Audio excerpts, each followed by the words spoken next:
welcome back to Sophia's Creative World. Anyways, it's pretty bad weather today.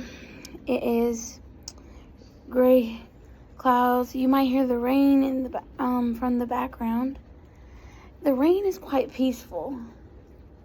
Just give it a minute to listen to. It's quite peaceful if you sit on your porch like I'm doing, but I do not like the thunder. I've been terrified ever since I was a kid. If any of you have that fear, that phobia, I'm with you. If not, that's okay. But yeah, that's been really hard for me.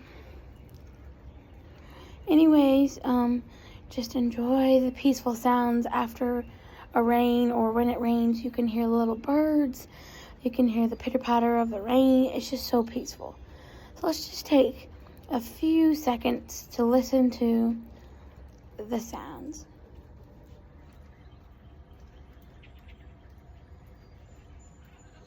Well, I hope you enjoyed this video and conquer your fears, and don't be afraid of rain and thunder.